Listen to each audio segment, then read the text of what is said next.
اعوذ باللہ من الشیطان اللعین الرجیم بسم اللہ الرحمن الرحیم الحمد للہ رب العالمین الصلاة والسلام علی خیر خلقہ اجمعین الی قیام یوم الدین رب اشرح لی صدری ویسر لی امری واحلل عقدۃ من لسانی یفقہوا قولی قال اللہ تبارک و تعالی تعاونوا علی البر والتقوی ولا تعاونوا علی الاثم والعدوان۔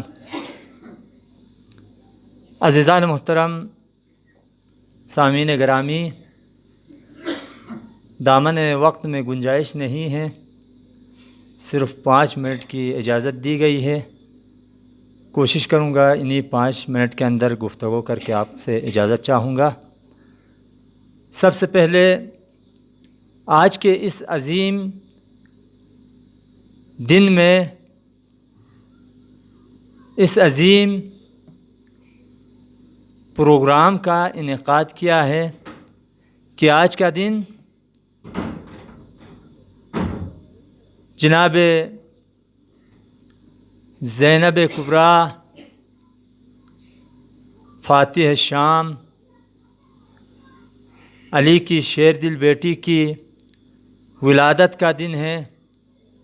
اس دن کی مناسبت سے میں آپ تمام مومنین، آواز جا رہے تو مومنات کو، اور رہبر معظم کے محضر میں بھی ہدیہ تبریک پیش کرتا ہوں، اور ساتھ اہلیان گنوہ کے لیے میں مبارکباد پیش کرتا ہوں کہ آپ لوگوں نے اسلام سے محبت ہونے کا ثبوت دیتے ہوئے، دین سے محبت ہونے کا ثبوت دیتے ہوئے اس عظیم کارنامے کو، اس مسجد کو تعمیر کر کے آج اس بہترین جگہ کو تعمیر کر کے آج یہ پروگرام منعقد کیا ہے کہ اس موقع پر میں آپ تمام کو بہت بہت مبارکباد پیش کرتا ہوں۔ عزیزان محترم، یوم ولادت باسعادت حضرت زینب کبریٰ سلام اللہ علیہا ہے۔ اس مناسبت سے گفتگو زیادہ کرنے کا موقع بھی نہیں ہے۔ میں ایک جملہ جناب زینب سلام اللہ علیہا کا، جو جملہ جناب زینب سلام اللہ علیہا نے دربار شام میں ایک جملہ کہا تھا، خطبہ دیا تھا، اس خطبے کا ایک جملہ تھا، ما رأیت الا جمیلا، کہ میں نے جو کچھ دیکھا وہ خوبصورت دیکھا۔ یعنی اس جملے کے اندر بہت ہی ایک بڑا ذخیرہ ہے ہماری زندگی میں، زندگی کے لیے، ہمیں اپنے زندگی کو ایک خوبصورت بنانے کے لیے، کہ جناب زینب نے فرمایا ما رأیت الا جمیلا، کہ میں نے خوبصورتی کے علاوہ کچھ نہیں دیکھا۔ حالانکہ کربلا سے جناب زینب چلی ہیں تو بائی کے سر کو تن سے جدا کرتے ہوئے دیکھتے ہوئے وہاں سے جناب زینب گزری ہیں۔ جوان بیٹے کو، بھتیجے کو شہید ہوتے ہوئے دیکھ کر وہاں سے گزری ہیں، اپنے بیٹوں کو شہید ہوتے ہوئے دیکھتے ہوئے وہاں سے گزری ہے، اور اپنے سر سے چادر چھینتے ہوئے یہ دیکھتے ہوئے جناب زینب شام کے دربار تک پہنچی ہیں۔ اس کے باوجود جناب زینب فرما رہی ہیں کہ میں نے خوبصورتی کے علاوہ کچھ نہیں دیکھا۔ اس جملے میں صبر کی انتہا ہے۔ اس جملے میں ہمارے لیے انقلاب کے راستے پر چلنے والوں کے لیے بہت بڑا سبق ہے کہ دین الہی کے لیے جس طریقے سے آپ نے اس مسجد کو بنایا ہے، اس مسجد کو بنانے میں آپ نے زحمتیں اٹھائی ہیں، آپ نے کوششیں کی ہیں، آپ کو تکلیفات آئی ہیں، تو ان تمام چیزوں کو آپ اپنے لیے خوبصورت سمجھے. آپ نے مال و دولت دیے ہیں, یہاں پر خرچ کیے ہیں, تو اس مال و دولت کو یہ نہ سمجھے کہ میری دولت میں کمی ہو گئی, بلکہ اس کو خوبصورت سمجھے. عزیزان محترم,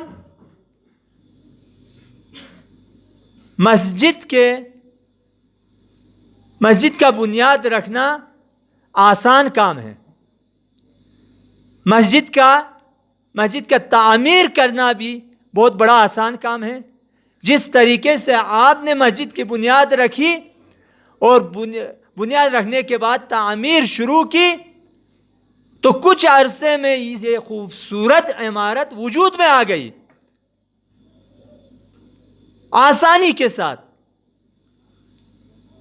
ٹھیک ہے, ظاہری طور پر تھوڑی کچھ مشکلات آئی ہوگی, مگر خوبصورتی کے ساتھ یہ عمارت مکمل ہو گئی, کمپلیٹ ہو گئی. ہم نے اس عمارت کو صرف بنانا ہمارا کام نہیں ہے, عمارت کو آرائش دینا, عمارت کو خوبصورت بنانا ہمارا کام نہیں ہے. میرے گنوہ کے مومنین, مسجد کو خوبصورت کر کے بنانا اور اس کو صرف سجاوٹ کرنا یہ ہمارا کام نہیں ہے. ہمیشہ مکان کی زینت مکین سے ہوا کرتی ہے. کوئی عالیشان مکان بنائے, اس میں رہنے والے نہ ہو تو کچھ عرصے میں وہ عالیشان مکان کھنڈرات بن جاتا ہے. عالیشان مکان میں رہنے والا ہو تو وہ مکان عالیشان رہتا ہے. تو لہذا مساجد ہو, امام بارگاہ ہو یا مدرسہ ہو, ہم بنانے میں تگ و دو کرتے ہیں, کوشش کرتے ہیں, بہت اچھی بات ہے, اجر و ثواب ہے, کرنا چاہیے, کرتے ہیں, بناتے ہیں, آرائش دیتے ہیں, لوگوں کو دکھاتے ہیں. مگر جب امام بارگاہ کے امور کو انجام دینے ہو, امام بارگاہ میں انجام پذیر ہونے والے کام شروع کیے جائے جو کہ اصل ہدف وہی تھا, تو وہاں پر ہدف میں کوئی نظر نہیں آتا. مدرسہ ہم بناتے ہیں کہ ہمارا ہدف ہے کہ مدرسے کی عمارت بنے, خوبصورت بنے, مگر بنا کر رکھنا نہیں ہے, بلکہ اس مدرسے سے ہم نے اپنے اولادوں کو تربیت محمد و آل محمد اور ان بچوں کے دلوں میں قرآنی معاشرہ پیدا کرنا ہے. یہ ہمارا مقصد اور ہدف ہے.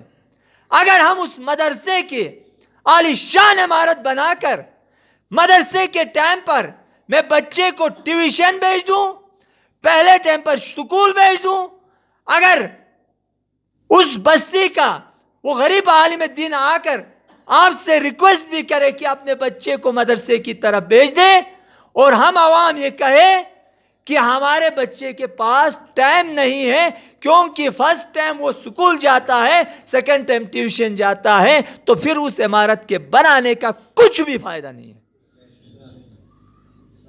لہذا اس ادارے کو قائم رکھنے کے لیے اس کے مکین کا تیار کرنا ہم سب پر لازم بلکہ واجب ہے. جب بنایا ہے اس مکان کو تو پھر اس کی حفاظت کرنا اور اس مکان کے مکین کا وہاں موجود پیدا کرنا ہماری ذمہ داری اور لازمی ہے. اسی طرح مسجد ہے, معذرت ٹائم 1 منٹ زیادہ ہو رہی ہوگی, تو مسجد ہے, معصوم کا فرمان ہے کہ تین چیزیں یہی بیان کر کے اجازت چاہوں گا. 3 چیزیں بروز قیامت خدا کی بارگاہ میں فریاد کرے گی ان لوگوں کو جو لوگ اس زمانے میں موجود تھے ان کو سامنے رکھ کر خدا کی بارگاہ میں شکایت کریں گے، فریاد کریں گے.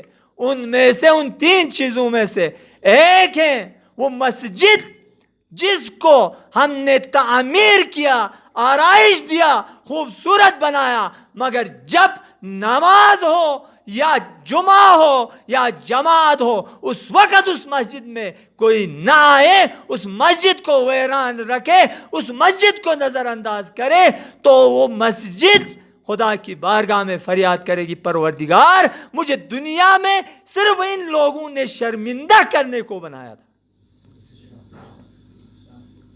تو لہذا ہم جہاں کہیں بھی مساجد بناتے ہیں تو اس کا اصل مقصد اور ہدف یہ ہے کہ یہاں پر نماز ہو جائے، نماز باجماعت ہو جائے، اور جہاں جمعہ واقع ہوتا ہے وہاں جمعہ ادا کیا جائے. اگر یہ تمام چیزیں پیسے ہم لگائے بنانے کے بعد اس مسجد کو آباد نہیں رکھیں گے تو ثواب کے بجائے ہمارے اوپر بڑا گناہ آئے گا. لہذا دوسرا جملہ، دوسری چیز جو خدا کی بارگاہ میں فریاد کرے گی وہ قرآن مجید. آج ہم سب قرآن پڑھتے ہیں، ایک دفعہ ہم سمجھتے ہیں کہ واجب ہے، ضروری ہے کہ قرآن ختم قرآن کر دے، ایک دفعہ قرآن کو ختم کرے پڑھ کر. پھر پڑھنے کے بعد قرآن گھر بھی رکھتے ہیں، مگر الماری میں ایسے رکھتے ہیں کہ اس قرآن کو کھولنے کی ضرورت نہیں بلکہ اس قرآن کو سکون کی ضرورت ہے. ہم یہی محسوس کر کے قرآن گھر میں رکھتے اور بند کر کے رکھتے ہیں. روز قیامت یہ قرآن بھی شکایت کرے گی، پروردگار مجھے گھر کی سجاوٹ بنا کر رکھا مگر مجھ سے کسی نے تلاوت نہیں کی. لہذا قرآن کی تلاوت کرنا یہ محمد و آل محمد کے پیروکار کا اصول ہے. تیسری چیز، دامن وقت میں گنجائش نہیں، تیسری چیز، وہ عالم جو آپ کے علاقے میں، جو آپ کے گاؤں میں، محلے میں رہتا ہے، جو آپ کو درس و تدریس دینا چاہتا ہے، جو آپ کو تبلیغ کرنا چاہتا ہے، جو آپ کو دین محمد و آل محمد سے آگاہی دینا چاہتا ہے، مگر کوئی آگاہی حاصل کرنے والا نہ ہو، کوئی دین کے مسائل پوچھنے کے لیے نہ آ جائے، اس عالم سے خدمت نہ لے تو وہ عالم بھی بروز قیامت ہمارا گریباں پکڑ کر خدا کی بارگاہ میں فریاد کرے گا، پروردگارا میں نے علم حاصل کیا تھا تاکہ اس علم کو آگے پھیلاؤں، تربیت دوں، مگر اس زمانے کے ان لوگوں نے مجھ سے کوئی فائدہ حاصل نہیں کیا. جو 2-4 جملے میرے سینے میں تھے وہ دنیا سے لے کر میں اپنے سینے میں لے کر مجھے قبر میں اپنے سینے میں اس علم کو ساتھ دفنا کر یہ لوگ چلے گئے. لہذا پروردگار اس کا تو جزا و سزا دے. یہ 3 چیزیں آپ نے لازماً یاد رکھنا ہے. آپ نے مدرسے کو آباد رکھنا ہے، آپ نے مساجد کو آباد رکھنا ہے، آپ نے اپنے علاقے کے عالم دین کو آباد رکھنا ہے. تو رکھیں گے تو خداوند متعال بھی، محمد و آل محمد کی ذات بھی ہم سب سے خوش ہوگی انشاءاللہ تعالی. میں پھر ایک مرتبہ آخر میں آپ تمام گنوخ کے غیور عوام مومنین مومنات کو مبارکباد پیش کرتا ہوں کہ آپ لوگوں نے تگ و دو کی، محنت کی، کوشش کی، اس عالی شان مکان کو مسجد کے نام سے بنا کر آج بہترین طریقے سے یہاں پر عبادت انجام دی جا سکتی ہے. آپ تمام کی محنت اور ان تمام چیزوں کے وجہ سے یہ مکان تعمیر کے اختتام تک آیا ہے. میں آپ کو مبارکباد پیش کرتا ہوں اور خدا کی بارگاہ میں دعا کرتا ہوں، پروردگارا ہمیں اس عمارت کو، اس مسجد کو آباد رکھنے کی توفیق عطا فرما. بر محمد و آل محمد صلی اللہ علیہ وسلم.